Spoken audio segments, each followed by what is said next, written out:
Hello everybody, in this video we will take a look how to install the Temporal Server on your development environment. Temporal Server is a key component that brings resiliency and also ability to execute your temporal applications.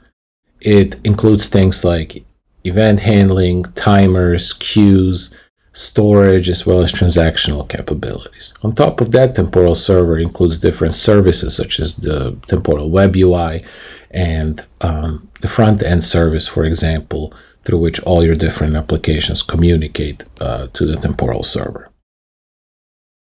When we start writing our temporal applications, we first have to get the Temporal Server up and running. For this video, we will take a look how to install the Temporal Server locally using on Docker and on Minikube.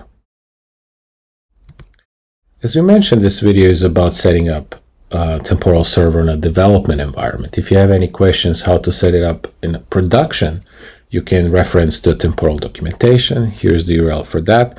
And if you have any questions, you can ask them on the Temporal community website.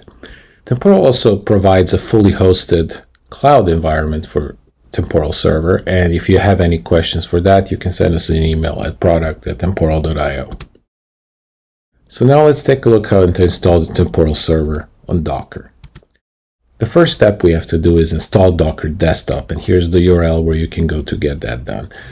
There you will find information how to install Docker Desktop on the different operating systems. The second step is to install Docker Compose, and here's the URL for that as well. Now note that if you install Docker Desktop for macOS or Windows, Docker Compose is already included in that, so you can skip this step. The third step is to clone the temporal Docker Compose repository. Here's the URL for that on GitHub. So to do that, you will run the git command git clone and the URL to the temporal Docker Compose git file. And once that's downloaded, you can just cd into that directory. If you look at the temporal Docker Compose GitHub repository, you will find there a number of Docker Compose files. And you can use the default one, which will start the Temporal Server and also Cassandra for the storage, but you can find in there different ones, for example, for MySQL, PostgreSQL, and things like that. And below you will see a command how to use one of these temporal Docker Compose configuration files.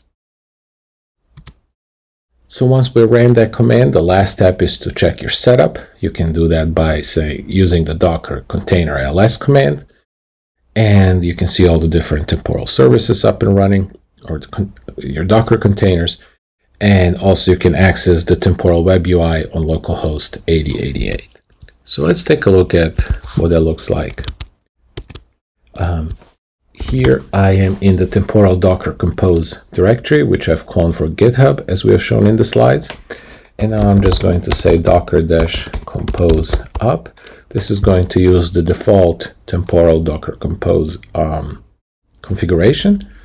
And it's going to start installing all the different Temporal Server services, including also Cassandra, to my local Docker. And here, if we go to our Docker desktop dashboard, we can see the different Docker Compose, services, or the Temporal Server services they're getting up and running. Once the Temporal Server is started on Docker, you can access, as we said, the temporal web UI on localhost 8088. Note that with the Docker setup, the default namespace called quote-unquote default is going to be installed for you already, so you don't have to do that. And we'll see for Minikube there is an extra step to install the default namespace. So once we have that up and running, we can go, for example, to our IDE of choice. And now Temporal has SDKs in different languages, as we'll see also at the end of the presentation. This is the samples-java GitHub repository that I have open here. My ID is a project. You can do the same thing with Go, PHP, and Node.js, and we will have information on the slides for that. So I can just come here, for example, to the hello activity sample that Temporal provides, and I can run it.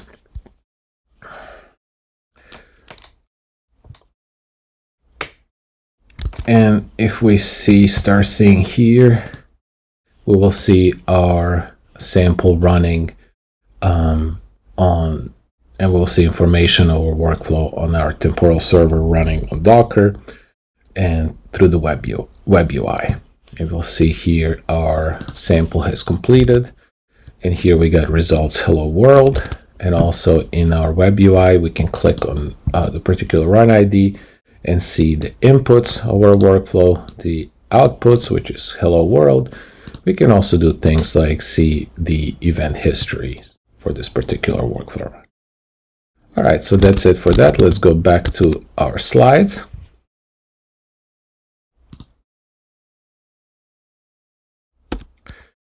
The next thing we're going to take a look at how to install the temporal server on Minikube. Since Minikube is running its containers on Docker, first thing again, we have to install Docker Desktop. If you already done that, congratulations. If not, go ahead and here's the URL.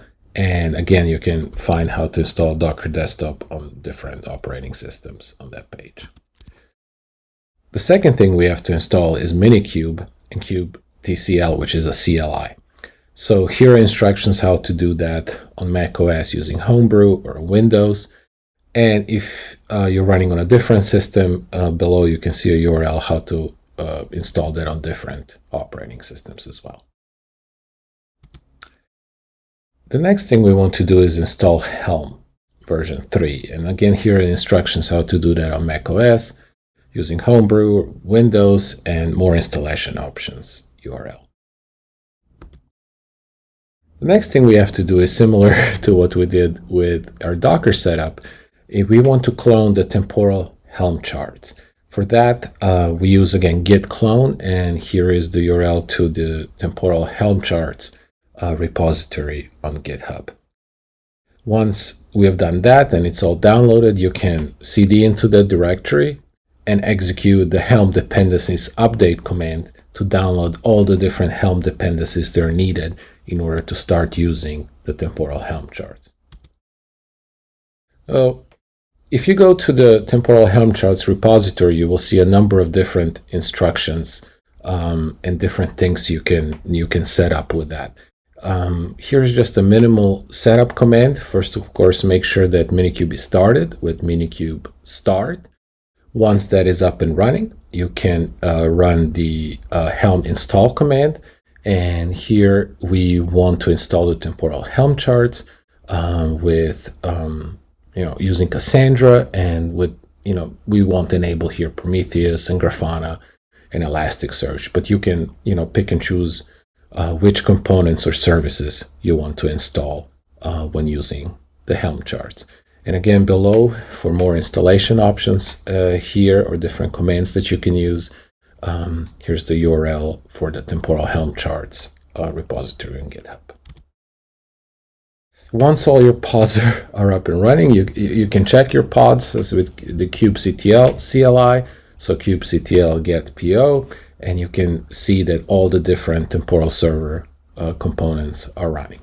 Now you might want to wait until the status of them is running for all of them. This might take a while in some situations.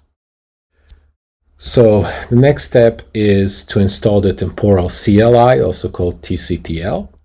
And here are the commands for that for macOS and Homebrew, and a URL to more installation options on the temporal documentation site. The next thing we want to do is, especially when we're running the samples or you want to extend the examples to test things out or write your own applications, we want to forward our local machine port for the temporal web UI. Here's the command for that. And also for the temporal front end. The front end, again, we said is the temporal server service through which your client applications in many different languages communicate to the temporal server through. And here is also the command for that. Make sure you do that. And once that is done, we said the differences between the Docker setup and the Minikube setup is that when we install our temporal service using the temporal Helm charts of Minikube, the default namespace is not going to be installed for you. So we have to use the temporal CLI or TCTL to add this quote-unquote default namespace to your temporal server. And this is the command TCTL. There's a default on RE. This is the command to do that with. Once we've done that, we can access the temporal web UI on localhost 8088. So let's go ahead and see that in action. So right here, I am going to, I think I have all of my Minikube running and all the services, temporal server running and all of its services. So what I'm going to do now is forward the port for the temporal front end, and here I'm going to port forward for the temporal web UI, and we can go to our browser and again go to localhost 8088, and here we see the temporal server running on our Kubernetes install. So again now, Minikube. So again now we can, let's say, pick a different sample from the Java samples and go ahead and run it through our IDE.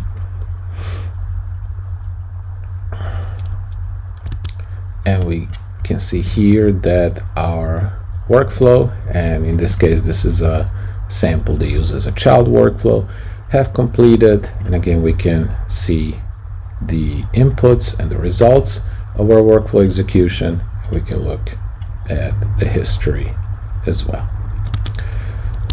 All right, so the last thing we're going to look at is the different temporal samples. Once you have set up your temporal server, like again using either Docker or Minikube, here are the URLs, GitHub repositories for the different temporal samples for the different programming languages and the different temporal SDKs.